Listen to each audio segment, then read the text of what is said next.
하루 종일 말을 많이 합니다. 그런데 우리의 말을 누군가 분석한다면 어떤 단어, 어떤 주제가 우리의 입에서 가장 많이 나오는 그런 주제며 언어, 단어일까요?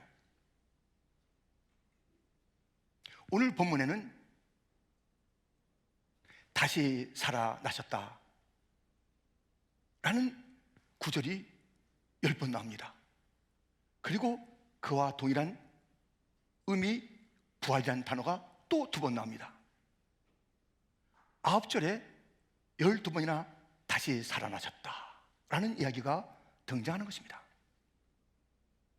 바울은 다메섹에서 예수님을 만났는데 예수님이 부활의 예수님, 다시 사신 예수님을 만난 거예요. 그의 전 이제 변화된 삶에서 주제는 다시 사신 예수님이었던 것입니다. 자기가 가장 크게 임팩트 받은 그 사건, 그 일, 그것이 우리 인생 언어의 주제인 것입니다. 우리는 얼마나 가장 소중한 단어인 부활, 다시 사신 그리스도 이야기를 나누고 있는지요. 그런데 이 고린도 교회에 문제가 있는 것이에요. 그리스도께서 다시 살아나셨다, 오늘 본문에 8번을 이해하고 있고요, 잠자는 자, 곧 성도들의 부활에 대해서도 4번 얘기하고 있다니까요. 근데 이것을 뚝 떼어 놓은 것이에요. 본문 12절, 그리스도께서 죽은 자 가운데서 다시 살아나셨다 전파되었거늘 너희 중에서 어떤 사람은 어찌하여 죽은 자 가운데서 부활이 없다느냐. 오, 예수님의 부활, 오케이. 우리의 부활, 무슨 부활? 하면서 예수님의 부활과 우리의 부활은 상관이 없다는 것이에요. 이 마귀의 큰 특징이 뭐냐면 하나님과 우리와의 관계를 띄어놓으려는 거예요. 상관이 없다. 하나님 너 사랑하지 않아. 하나님 너 잊어버렸어. 야, 하면서 하나님과 상관이 없다는 그 인식 속에서 살아가게 하는 것이에요. 그래서 이 부활, 오케이. 너희들 부활 어림도 없어. 이 원론입니다. 이 원론이 마귀의 작전이에요. 교회 안에서는 신앙생활 해야지. 교회 밖에서는 세상 살아가는데 세상의 논리로 살아야지. 이 원론으로 살라는 것입니다.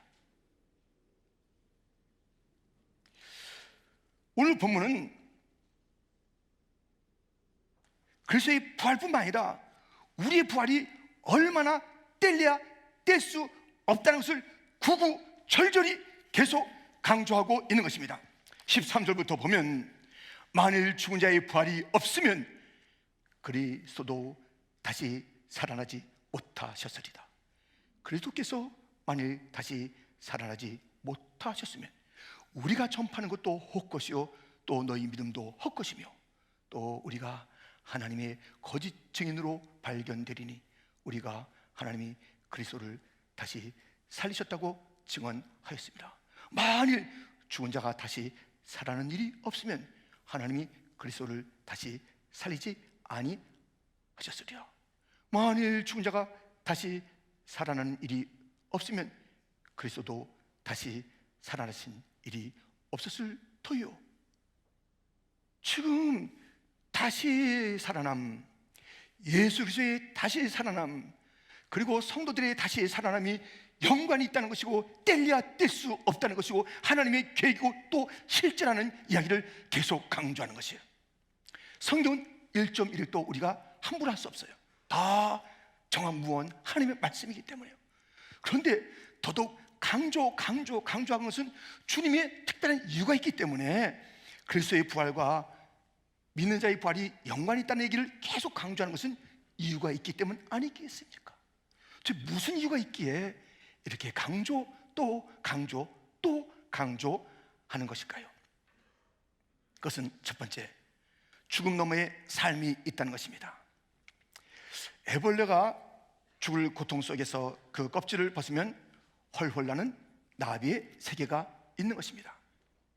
애벌레가 아이고 나는 이게 좋아, 이 껍질 있으니까 참 재밌네, 참 안전하네, 이거면 됐지 뭐 하고 있으면 되겠냐고요.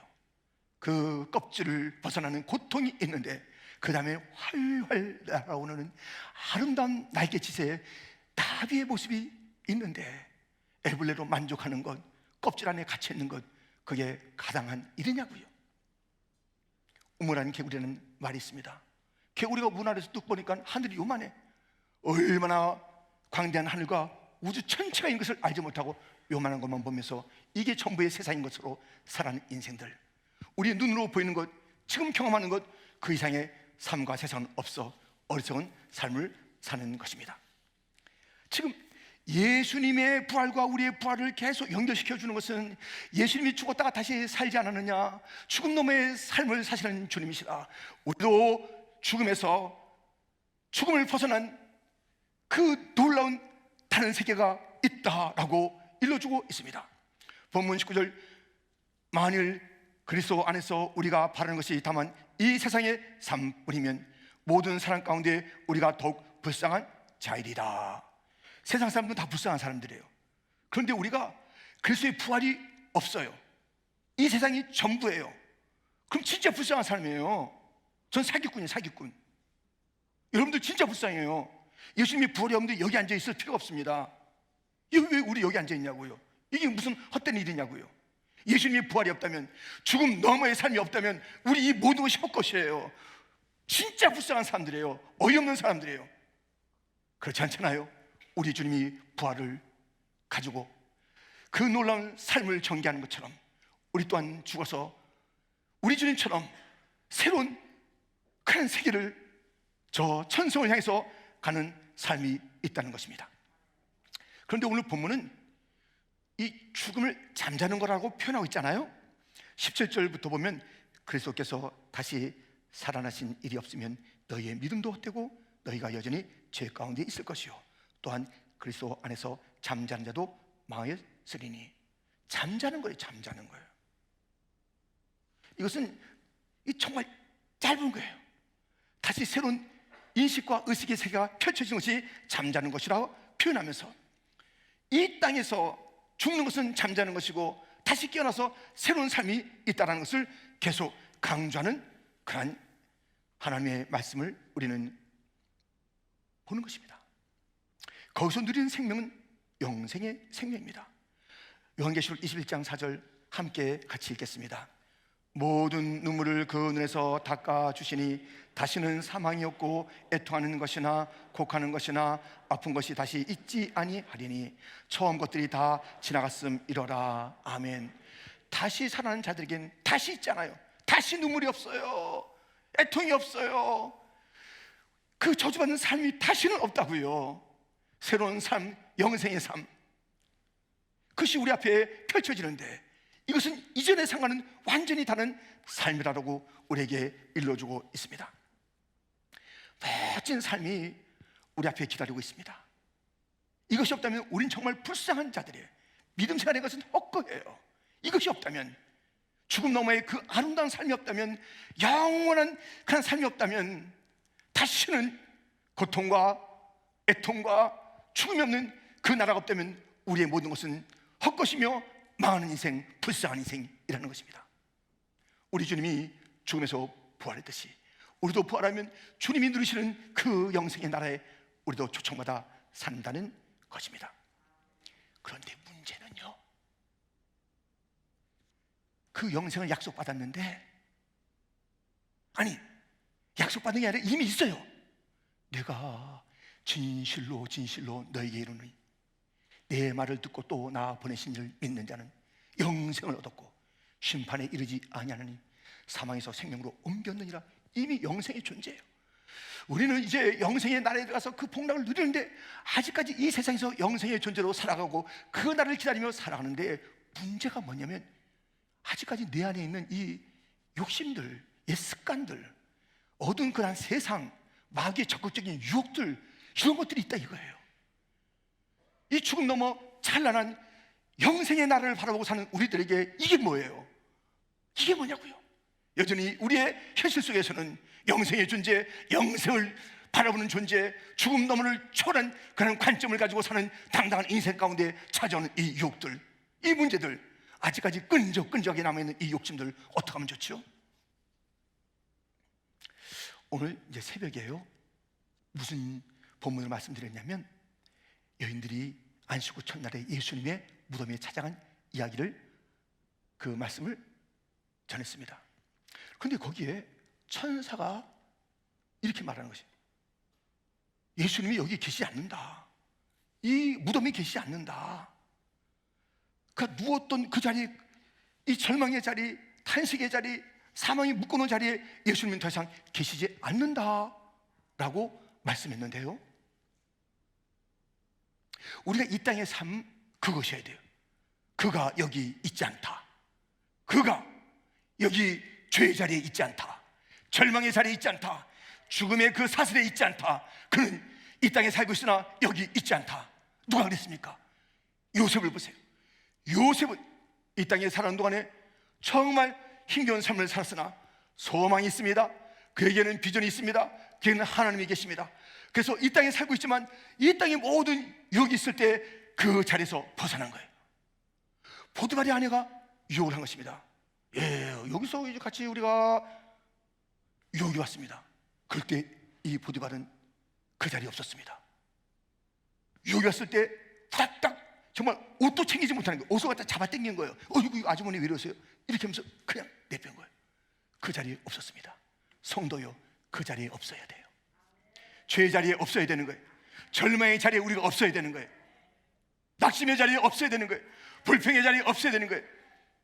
이 현실 속에 있다 이거예요. 그러나 요셉처럼 피해야 되는 것이에요. 이 땅에 그 무덤, 그 자리에 있다는 거예요. 그 자리에 우리 예수님 없었듯이, 요셉이 유혹의 자리에 없었듯이 우리가 사는 방식은 그 자리에 없는 것입니다.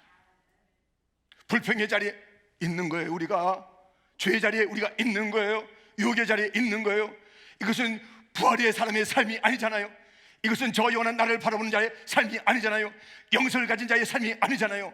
영생을 가졌으나 저 찬란한 영생의 나를 바라보는, 죽음 너머의 삶을 바라보는 그런 사람이 이 땅의 유혹에 넘어져요. 이 땅의 죄의 자리에 있어요. 그 자리에 없었더라. 아무리 눈을 씻고 찾아봐도 이 세상에는 유혹의 자리가 있다니까요. 이 세상엔 절망의 자리가 있다니까요. 이 세상엔 죽음의 자리가 있다니까요. 이 세상엔 불평의 자리가 있다니까요. 근데 거기에 퀸즈 장로의 사람은 없었더라. 이것이 그리스도의 삶인 것이에요. 없었다. 우리는 그 자리, 죽음의 자리, 이 땅에서 우리는 없는 그 삶을 살아야 바로 부활의 믿음을 가지고 사는 자답게 사는 것입니다. 이렇게 그 자리에서 도망하는 것, 이것이 삶의 중요한 방식입니다. 그 절망의 자리에서 딱 사라져 주는 것, 이것이 우리의 방식입니다. 이 땅에 있는 동안에 또 우리는 어떠한 삶을 살아야 할까요? 바로 이것입니다. 선언하는 것입니다. 고린도전서 15장 51절부터 보라, 내가 너에게 비밀을 말하노니 우리가 다 잠잘 것이 아니요 마지막 나팔에 순식간에 호련히 다 변화되리니 나팔 소리가 나매 죽은 자들이 썩지 아니할 것으로 다시 살아나고 우리도 변화되리라. 이 썩을 것이 반드시 썩지 아니할 것을 잊겠고 이 죽을 것이 죽지 아니함을 입으리로다. 이 썩을 것이 썩지 아니함을 잊고 이 죽을 것이 죽지 아니함을 입을 때 사망을 삼키고 이리라고 기록된 말씀이 이루어지리라. 55절부터 같이 읽겠습니다. 사망아, 너의 승리가 어디 있느냐? 사망아, 내가 쏘는 것이 어디 있느냐? 사망이 쏘는 것은 죄요 죄에 걷는 율법이라. 우리 주 예수 그리스도로 말미암아 우리에게 승리를 주시는 하나님께 감사하노니 그러므로 내 사랑하는 형제들아, 견실하며 흔들리지 말고 항상 주일에 더욱 힘쓰는 자들이 되라. 이는 너희 수고가 주 안에서 헛되지 않은 줄 알미라. 아멘. 부활의 사람들은 선언하며 살아야 되는 거예요. 선제적으로 살아요. 선제적으로 찬송하는 거예요. 선제적으로 감사하는 것이에요. 다 일들이 이루어지고 난 다음에 그 다음에 찬송할까? 그 다음에 감사할까? 아니, 이미 부활, 우리의 승전일, 부활절이 승전일이에요. 이 승전일이 2000년 전 그 우리 주님의 첫 부활에 그때부터 주어진 이 부활, 흔들릴 수 없는 이 부활, 이 승리를 우리는 이미 나중에 가야 승리가 확인돼요? 나중에 가야 감사할지 안 할지 우리가 그렇게 살아가는 것이에요? 아닙니다. 이미 이루어진 것입니다. 선제적으로 선포하는 것입니다. 사망아, 내가 어디 있느냐? 선언하는 것입니다. 감사하는 것입니다. 흔들리지 않는 것입니다. 이제 제가 부목사로 있을 때 우리 퀸즈 장로교회요, 장윤충 목사님이 우리 교육자들을 다 데리고 포코노 가는 거예요. 포코노 가서 수련을 합니다. 근데 가자마자 우리들, 야 얼마나 고생이냐, 방에 들어가서 쉬고 우리 어디 갈까? 이게 아니에요. 빨리 가방 두고 오래요. 그러고 나서 또 훈련하시는 거예요. 예, 아주 너무 감사해. 너무 감사해. 또 훈련하시는 거예요. 너무. 근데 훈련의 과목도 여러 가지인데요, 그날은 이런 훈련하는 거예요. 딱 교육자들 이렇게 쭉 둘러 앉게 하신 다음에 우리가 이제 목회하다 보면 여러 가지 상을 만난다. 그 상을 만날 때 갑작스러운 상을 만나는 거 아니냐. 그 교육자들은 그때마다 말씀을 딱 바르게 펴서 그 말씀을 주면서 주님의 뜻을 그 가운데 전하는 그런 교육자가 돼야 되니까는 내가 지금부터 상황을 설정해 줄게, 한 사람 한 사람. 그러니까 그때 딱 설정하면 그때 바로 말씀을 찾고 설교를 간단하게 해라, 이런 말씀이 주어진 거예요. 이야, 어째 이런 일이. 그런데 이제 두 분만 하는 거예요. 다 오는데 저는 첫 번째 순서가 아니에요. 좀 그래도 적당하게 이제 중간쯤에 앉았는데 얘기하는데 막 둘이 하는 성도에게 말씀을 전하시오. 그래도 그걸 찾아가지고 막 전하고요, 다 그러는 거예요. 세신자에게 말씀을 전하시오. 그걸 전하고 하는 거예요. 근데 이제 나는 뭐가 올까 아직 모르는데 막 그냥 가슴이 뛰는 거예요. 이야, 무슨 이제 상황이 올 것인가 그렇게 했는데요, 딱 저에게 왔습니다. 그전까지 딴 사람들의 이야기가 들리는 게 아니라 바짝바짝 입 마른 소리가 들리는 거예요. 예, 이렇게 하는 그 입 마른 소리가 들리는데 이제 저한테 왔습니다. 무슨 상황이냐면, 김 목사, 지금 교회에서 안수 집사 투표했어. 근데 누가 떨어졌어. 그리고 한 달 동안 안 나고 있어. 그 집에 가서 무슨 설교할래? 딱 그러는 거예요. 이야. 그때 제가 바로 오늘 본문에 나오는 고린도전서 조금 전에 읽은 15장 58절이에요. 15장 58절. 그러므로 내 사랑하는 형제들아, 경인하며 흔들리지 말고 항상 주일에 더욱 힘쓰는 자들이 되라. 이는 너희 수고가 주 안에서 헛되지 아니라. 이게 딱 떠오르는 거예요. 그래서 이게 딱 쓰고, 형제님, 사람을 바라보고 봉사하시는 것입니까? 흔들리지 마세요. 주님이 바라보십니다. 헛되지 않을 것입니다. 주님의 수고를 인정해 주실 거예요. 직분이 문제가 아닙니다. 믿음을 가지고 다시 나오세요. 이렇게 전하겠습니다. 그러니까 목사님이 가만 계세요. 가만 계신 게 칭찬이에요. 예, 우리 목사님 가만 계신 게 칭찬이야. 그래서 그 가만 계신 칭찬을 제가 받은 거라고요. 자, 그러니까요, 여러분들이요, 흔들리지 말아야 돼. 흔들리지 말아야 돼. 부활의 사람은 흔들리는 것이 아니에요. 사망을 제압했잖아요. 사망이 최고의 원수라고요. 골리앗을 이겼으면 그 밑에 불에서 다 이긴 거예요. 사망을 이겼으면 다 이기는 거예요. 왜 떨어요? 왜 흔들려요? 무슨 문제예요? 사망 권세를 이긴 주님을 믿는 우리들이 어떠한 상에서 왜 흔들리고 벌벌 떨고 시험 들고 넘어지고 쓰러지고 하냐고요. 그럴 수가 없습니다. 사망한 애가 무엇이냐? 우리는 선언하고 우리는 감사하고 흔들리지 않는 삶을 살아야 하는 것입니다. 이렇게 우리는 이 세상을 넘어선 삶을 살아가는 자, 저 영원한 나라, 하나님 나라의 영원한 나라를 바라보는 자들은 이 땅 잠시 그게 문제가 된다고.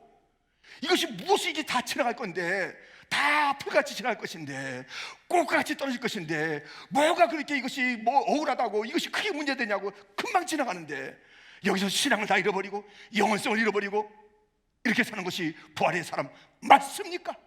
아니잖아요. 우리는 이 땅에서 저 하늘의 소망을 가지고 사는 자들이 현실 속에 있는 이 마귀 때문에, 세상 때문에, 내 욕심 때문에 오는 일들, 우리는 그 현장을 도망가라. 그는 여기 없었다. 도망가야 하는 것입니다. 선언하라. 사망아, 너 뭐야? 우리 주님 이겼고 나도 그 주님과 함께 너를 짓밟았다. 나는 이겼다. 말해야 되는 것입니다. 뿐만 아니라 언제나 그것을 바라봐야 됩니다. 우리가 히브리서 12장 2절 말씀을 같이 보겠습니다. 함께 믿음의 주여 또 온전하게 하시는 예수를 바라보자. 그는 그 앞에 있는 기쁨을 위하여 십자가를 참으사 부끄러움을 개의치 아니하시더니 하나님 보좌 우편에 앉으셨느니라. 아멘. 여러분들 힘들 때마다 주님 바라보세요. 우리 주님도 십자가에 있었으나 십자가 너머를 바라보면서 승리하셨다니까요. 우리도 주님 바라보고 우리 주님이 십자가 넘어서 가신 그 면류관, 그 영광의 하나님 보좌 우편의 그 자리를 바라보면서 우리가 오늘의 그런 어려움을 이겨야 하는 것입니다. 그곳이 있습니다. 그곳이 있습니다. 우리가 살 영원한 나라가 있습니다. 235장 함께 1절 4절 찬양합니다.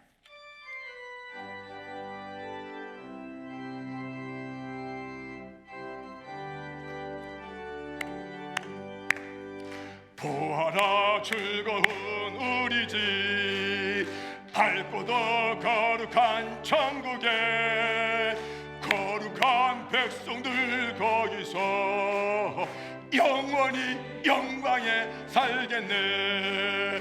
거기서 기쁘고 즐거운 집에서 거기서 영원히 영광에 살겠네.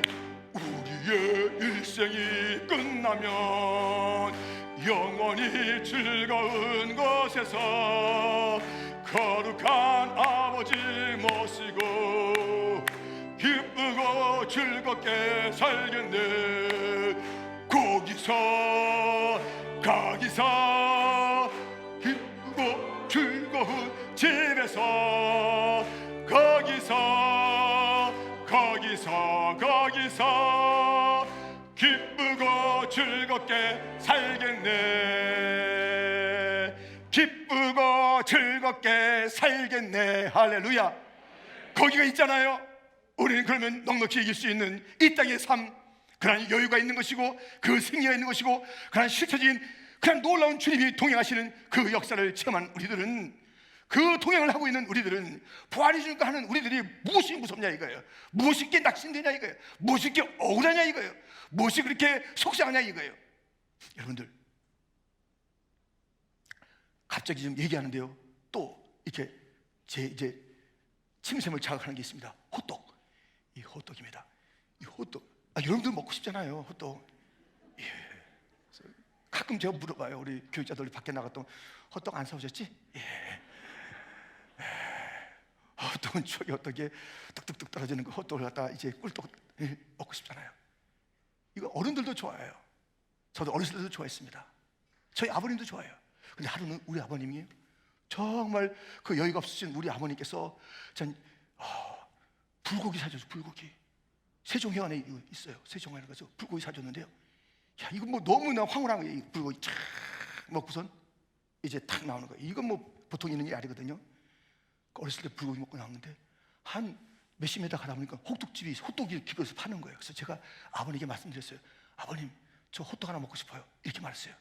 그때 아버님께서 너무나도 그날따라 기분이 좋으시니까는, 여유가 있으시니까 불고기 사주시고 그날 딱 그래서 호떡 2개 사와 나도 먹게, 이렇게 하는 게 아니라 이런 말씀 하시는 거예요. 성구가 불고기 먹은 사람은 호떡 먹는 게 아니야. 이게 지금 불고기 먹고 호떡 얘기하면 안 된다는 거예요. 호떡이 잘못됐다는 게 아니라, 이게 지금 이게 불고기 냄새가 나는 이 사람들이 가서 호떡 이렇게 하면 안 된다는 거예요. 여러분들,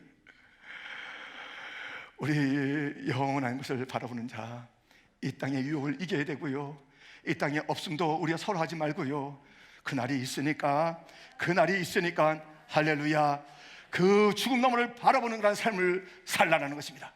예수님이 죽어서 다시 살았다. 그의 그 하늘 천성의 일들을 바라보라. 너도 이제 이 죽음 너머의 삶이 있단다. 그러므로 이 땅에서 당당하게 살아라. 예수님이 이 땅에서 십자가 있으나 그것을 즐겁게 감당하신 거예요.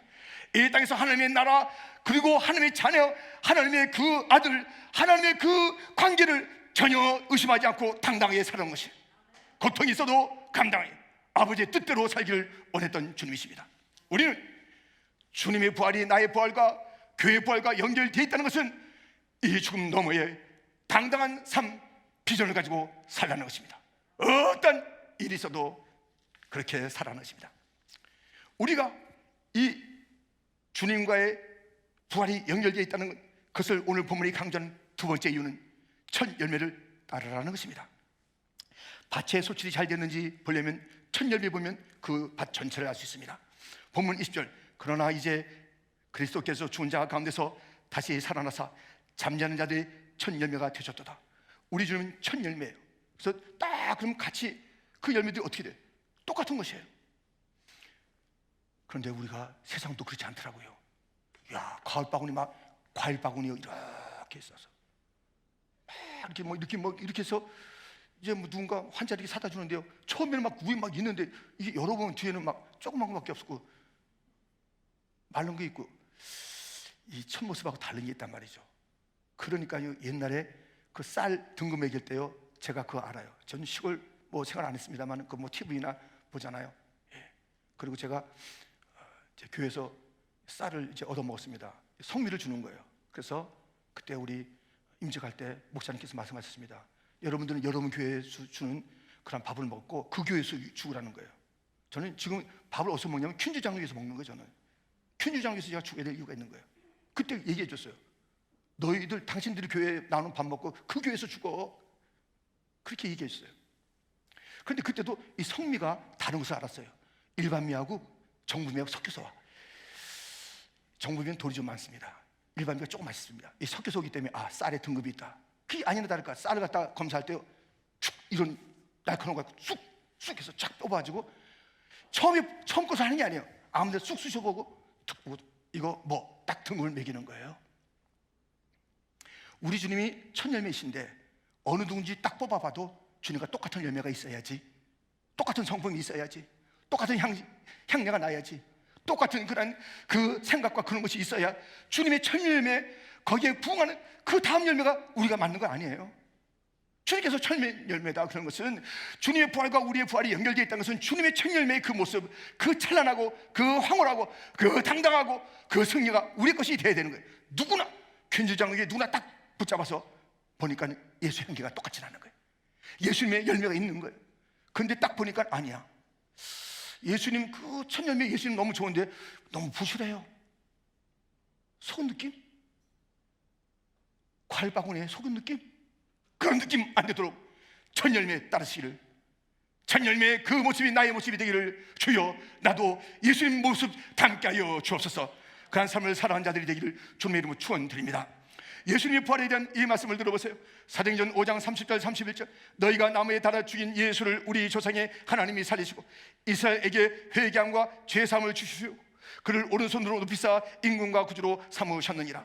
죽은 예수님을 다시 살린 그때 임금과 구주라는 그 타이틀, 임금과 구주. 근데 이 임금이요, 놀라운 단어예요. 이 임금은 왕의 왕, 그 왕이 통치하는 것뿐만 아니라 섬기는 것이에요. 임금, 아르게코스라는 헬라를 씁니다. 선두주자, 개척자. 그러니까 이게 어떤 그런 뭐 권세만 있는 것이 아니라 책임이 있는 거예요. 지금 전쟁터에 우크라이나의 대통령이 책임을 지면서 그 전선 앞에 있는 것처럼 책임을 지. 임금 폰만 잡는 게 아니라 책임이 있어요. 지도자는 책임이 있어요. 책임. 앞서 죽어야 될 책임이 있는 거예요. 앞서 죽어야 되는 거예요. 담임 목사가 먼저 죽고 우리 장로들이 죽고 그 죽을 책임들이 먼저 있는 거예요. 그런데 그때 헬라 제국은 해양의 국가입니다.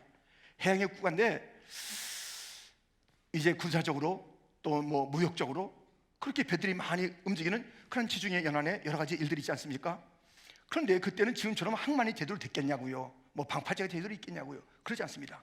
이 바로 임금이라는 단어 쓴 아르게코스라는 이 사람의 특징이 무엇이냐면 선두주자, 왕 같은 자, 뭐 지도자라는 것이 있습니다만은 이것이 그 선원 배 속에서 쓰이는데요, 선원 중에서 가장 용감하고 가장 수용 잘하는 자에게 밧줄을 묶어주는 것입니다.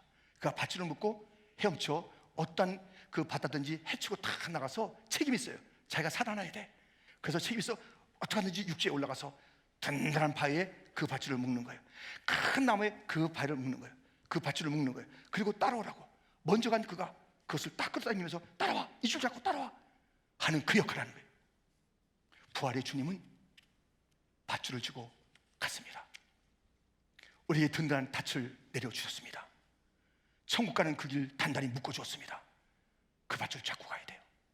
그 밧줄 잡고 가야 돼요. 예수님 밧줄 아니면 다 끊어지는 거예요. 다 허접한 거예요. 다 망하는 거예요. 다 끊어져요.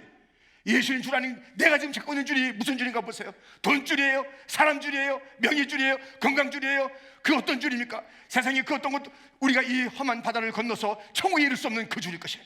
예수님 줄, 부활하신 예수님, 나의 모든 것을 다 짊어지시고 가서 천성의 묶음과 그리고 우리로 따라오라, 이 줄 잡고 따라오라 하신 그 주님을 우리가 따르는 것이 바로 첫 열매를 따르는 것입니다. 예수님이 그냥 물에 빠져 죽었으면 우리가 죽었을 것인데 예수님은 살아나셨잖아요. 예수님 자기 혼자 아이고 이거 나 몰라 이 밧줄 너무나도 무겁다 하지 않고 그 밧줄 끌어안고 끝까지 우리 살리려고 묶어냈잖아요. 우리 주님 그렇게 하셨습니다. 우리도 그 줄 잡고 가야 하는 것입니다. 예수님만 따라야 하는 것입니다. 예수님과 우리의 부활, 잠자는 자여 부활이 연관이 있다고 계속 말씀하신 그 이유는 오늘 두 가지 이유가 있다고 말씀드렸습니다. 죽음 너머에 우리의 삶이 있다는 것이에요. 예수님이 죽음 너머에 그 길로 가셨듯이 우리도 그 나라가 있으니 죄의 자리에서 도망가고 그가 그 죄의 자리에 없었더라. 죄의 자리에 명단엔 우리 교인들이 없기를. 할렐루야. 하여튼 불평의 자리에 우리의 퀸준 장로교회 성도들의 명단은 없기를. 아멘. 하여튼 거기 꼭 끼는 사람이 있어. 유혹의 자리에 꼭인데 계속 동명이 아니에요. 퀸준 장로교회 사람 맞아. 이런 일이 없도록 우리는 그 이름이 없도록 그 모습이 없도록 그 자리에서는 없도록 그가 여기 있지 않더라. 천사가 증언하는 그런 사람이 되기를 주님의 이름으로 축원드립니다. 그리고 선언하라는 것이, 찬송하라는 것이, 감사하라는 것이, 흔들리지 말라는 것이, 그리고 바라보는 것이, 거기 그곳을 바라보며 살라는 것입니다. 첫 열매를 따르는 것입니다. 첫 열매이신 예수님 닮으라는 것입니다. 첫 열매의 그 줄, 예수님의 줄 꼭 붙잡으라는 것입니다. 그렇게 하시겠습니까? 기도하겠습니다.